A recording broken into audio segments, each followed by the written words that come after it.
que aparte otra cosa que pasó con los grupos de la delincuencia fue que como que se diversificaron, es decir, ya no solo se dedican a vender drogas, sino obviamente ahí tienen sicarios que se dedican al ajuste de cuentas, al cobro de piso, como se llama, es decir, amenazar con que si no me pagas una cuota te daño el negocio o te daño a tu persona. Entonces eso también ha aumentado. También podría relacionarse en algunos momentos con la crisis. En estos 10 años estuvo la crisis de 2008. Normalmente las crisis, pero ahí no tengo un dato exacto, lo que aumentan no necesariamente los grupos de delincuencia organizada, sino lo que aumentan son los grupos de delincuencia común. Es decir, la delincuencia común, que puede ser robo a transeúntes, a personas en la calle, robo de automóviles, puede ser robo a casa habitación. Todos esos delitos que le llaman del fuero común, aumentan también cuando hay situaciones de desempleo, o al menos digamos como factor general se considera eso. No sabría decir si en el caso de Nuevo León están relacionados. Volvemos a lo mismo. Por ejemplo, hubo una crisis y yo en lo personal fui víctima de ese tipo de robo. A mí me robaron el carro en 2008, y recuerdo claro que cuando fui a hacer la denuncia, porque es un proceso que hay que hacer incluso para el trámite del seguro y demás, había muchísima gente yendo a denunciar. Fue un año en que hubo mucho robo de vehículos. Y ahorita, por ejemplo, se está reportando que otra vez está subiendo el índice de robos de vehículos, que son parte de la delincuencia común. Hay algunos, me tocó escuchar hace tiempo a un expresidente colombiano, no recuerdo el nombre, que decía que normalmente donde hay grupos del narcotráfico, es muy probable que los grupos de delincuencia común también estén ligados a esos grupos. Pero esa es una hipótesis, no está comprobado. Creo que desafortunadamente nosotros en Nuevo León estamos viviendo las dos cosas: delincuencia organizada y delincuencia común, o sea, el robo, robo de vehículos, robo de pertenencia, robo a casa habitación, todo eso. ¿Quiénes son los causantes de la inseguridad de Monterrey? Yo quisiera, señalar, y ese es un punto de vista, que lo primero como sociedad que tenemos que pensar, que los primeros causantes son los delincuentes. Es decir, si lo analizamos desde el punto de vista sociológico, es un individuo, es un grupo de individuos que se disocian o que no cumplen las reglas. Desde mi punto de vista tendríamos que mirar primero a estos grupos, a estas personas, que son los delincuentes, porque a veces cometemos, desde mi punto de vista, el error de culpar a las autoridades. Sí, las autoridades tenemos que revisar si están cumpliendo con su obligación, si no están implicadas en los grupos delincuenciales, si no están cayendo en actos de corrupción, que creo que también tenemos que vigilarlos. Pero lo primero que tenemos que ver es al individuo o el grupo de individuos que decidieron tomar un camino de la delincuencia. Yo creo que ellos son los primeros causantes.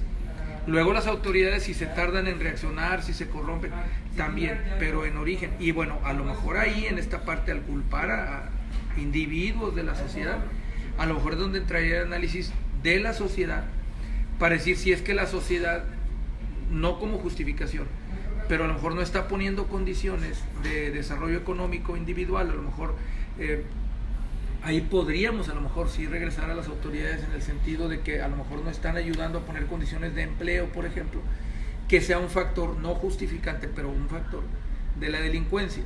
Entonces, ahí hay muchos, pero yo creo que también tratemos de evitar el error de culpar de todas las autoridades. También hay individuos que toman ese camino por pensar que es más fácil. Ahora, y he escuchado esta explicación que también me parece muy cierta. Desafortunadamente la impunidad es que la gente no pague por sus delitos. La impunidad también es un aliento a la delincuencia, porque dicen, si fuera una sociedad donde, como dice el dicho, el que la hace la paga, y si vemos que una persona roba un vehículo, inmediatamente lo detienen y se lo llevan a la cárcel. Si vemos que alguien asesina a otra persona, a los 2-3 días lo detuvieron, lo llevaron y lo procesaron en la cárcel. Entonces los demás individuos van a dudar en cometer esas acciones, porque inmediatamente la justicia actúa y los hace pagar. Pero en una sociedad donde la justicia se tarda o incluso no hace pagar al delincuente, esa sociedad está alentando, porque dice, bueno, lo hago y nadie me castiga. Entonces ahí también entraría otro factor, que la propia impunidad, ahí sí achacable a la tardanza o a la acción de las autoridades, podría estar generando o incitando a que sea, entre comillas, fácil cometer delitos y que no pagues por ello. Entonces ahí entraría otro factor. Yo creo que son varios los que hay ahí. ¿Cuál es el crimen más frecuente o el más común en Monterrey? No tengo la estadística, ahí sí no podría decir uno. Yo los que he escuchado que hay ahorita son desde el robo a transeúntes, robo a casa habitación, robo de vehículos en la delincuencia común, pero no sé cuál es el mayor. Y creo que empieza a despuntar el asesinato, es decir, el asesinato que tendría que ver con situaciones personales o sea, con temas así absolutamente personales o con temas de delincuencia. ¿Cuál es el de mayor índice? Yo creo que apenas ahí sí ver una estadística, algo, una autoridad que nos diga el número, porque creo que ahí tendría que ser un número exacto. ¿Cree que exista la corrupción en el gobierno o en el cuerpo policíaco de nuestra ciudad? Desafortunadamente sí, ¿no? Y ya, digamos, se ha documentado, los ciudadanos no tenemos acceso a veces a tanta información, pero me parece que lo que se ha documentado en los medios de comunicación sí ha revelado que hay cierta colusión, cierta corrupción en los cuerpos policíacos. Yo creo que sí se han hecho intentos, también hay que decirlo, por evitarla, pero sí me parece que es una situación, no sabría decir en este momento, pero cuando vino la crisis fuerte de inseguridad de 2010 y 2011, sí era muy notorio que había cuerpos policíacos, o no cuerpos policíacos, sino elementos de los cuerpos policíacos que estaban implicados con el narcotráfico. Aquí hay un ingrediente importante, también hay que ver desde el punto de vista del propio elemento de seguridad, a quien a veces se le amenaza con aquella ley que decían de plata o plomo. Entonces un individuo que trabaja en la seguridad pública, por ejemplo municipal, y que llegan y le amenazan, y está, por un lado, o colabora o lo asesinan. Entonces también ahí tendría que ver otra vez la fuerza del Estado en encontrar maneras de proteger a sus cuerpos de seguridad para que no tengan esa tentación o no sean víctimas de esas amenazas. Okay. ¿Considera que estamos viviendo con mucha seguridad actualmente? No, al contrario. O sea, en el sentido de ser víctimas en el sentido de que vivamos en un clima de seguridad, no. Evidentemente no, porque los índices de delitos son claros. Hay todos los que ya mencionamos. Entonces, no vivimos en un clima de seguridad. A lo mejor si la pregunta es en el sentido de que si vivimos con demasiadas precauciones de seguridad, sí, ahí sí, obligados por las circunstancias. Nada más cada quien piense cuántos cerrojos tiene en la puerta de su casa, los famosos protectores que les ponemos a las ventanas de las casas. Ya hay negocios que tienen para la atención al público las rejillas, porque en zonas donde hay muchos robos, hay negocios de 24 horas como las tiendas de conveniencia, en algunos lugares donde cierran durante la noche y solo atienden por la ventanilla, y eso tiene que ver con la inseguridad. En ese sentido sí, o sea, tenemos que vivir con muchas medidas de seguridad, justamente a raíz de los problemas de la inseguridad. ¿Cuál sería la mejor forma de bajar los índices de inseguridad en Monterrey?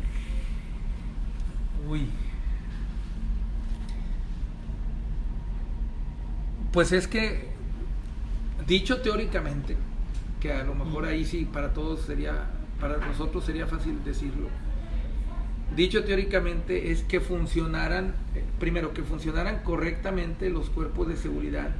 Los cuerpos de seguridad municipales para la delincuencia común, que hasta donde yo entiendo ellos solo son preventivos, pero por ejemplo ahí tiene que ver con la cantidad de policías que hay, y esas son cifras, no las conozco, pero sé que existen, cifras recomendadas de cantidad de policías por la cantidad de población. Tenemos que revisar si tenemos esa cantidad de policías.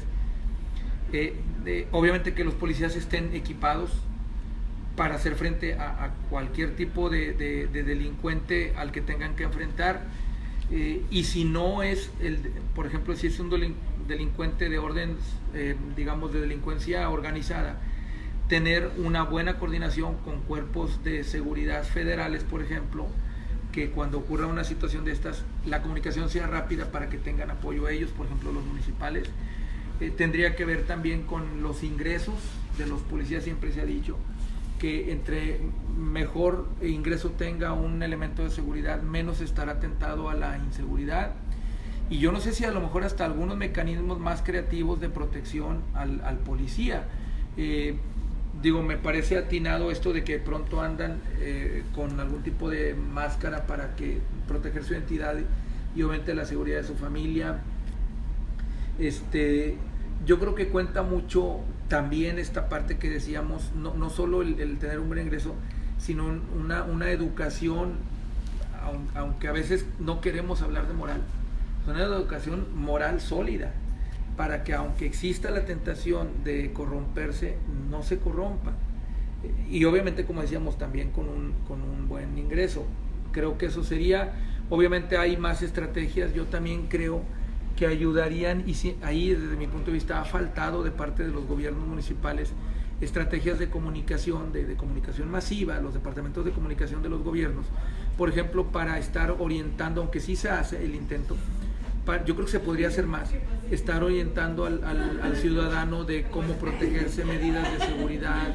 Por ejemplo, esto que está ocurriendo de la extorsión telefónica, a lo mejor insistir se podrían hacer convenios con los noticieros. Lo malo es que ahí entra luego la cuestión del dinero, ojalá no tuviera que entrar pero es decir, que el municipio, los cuerpos de seguridad tengan un espacio en el noticiero, un noticiero local de televisión o en varios, para estar orientando a la población cómo debe actuar en temas de inseguridad, educar más a la gente en cómo protegerse, en medidas de seguridad. Creo que eso también ayudaría. Se me ocurre uno muy sencillo, por ejemplo, yo lo he pensado de hace tiempo. Si nosotros tuviéramos redes de seguridad con los vecinos, por ejemplo, si yo vivo en mi casa y tengo el teléfono celular de mi vecino, obviamente aquí entran tratos de confianza, que yo los conozca, pero haciendo esto, logrando esto, si mi vecino tiene mi teléfono, si mi vecino de atrás de un lado y está pasando una situación de inseguridad y me avisa, o anda merodeando una persona por ahí en la colonia y los vecinos internamente se logran avisar con tiempo, redes de seguridad ciudadanas, pues también eso ayudaría, sería otra manera. ¿Quién cree que sea el principal responsable de la inseguridad en Monterrey? ¿El principal responsable de la inseguridad? Sí. Pues volvemos a lo mismo. O sea, el delincuente por delinquir y la autoridad por no actuar con celeridad y con honestidad. Creo que en breves palabras traían los dos. Yo sigo diciendo que el primer culpable es el individuo que viola la ley, que violenta la ley, pero también las autoridades cuando se tardan en reaccionar. ¿Usted cuál cree que sea la principal razón por la que la gente comete delitos? La principal razón, yo diría otra vez las mismas que comentamos hace rato. Uno, que puede ser el hecho de a veces la situación económica y no encontrar salidas o pensar que es una salida fácil, el robar, por ejemplo, el cometer un delito, dedicarse a la delincuencia. Esa sería una posible razón. O sea, la necesidad, aunque no justifica, pero sí, digamos, que pudiera en principio alentar. Y la otra, que es, como decíamos hace ratito, la impunidad. Si yo veo que otros cometen delitos y no les hace nada, pues me aliento a decir, yo también. Entonces también la propia impunidad genera luego la inseguridad. Voy a contestar una llamada, si quieres cortarle tantito.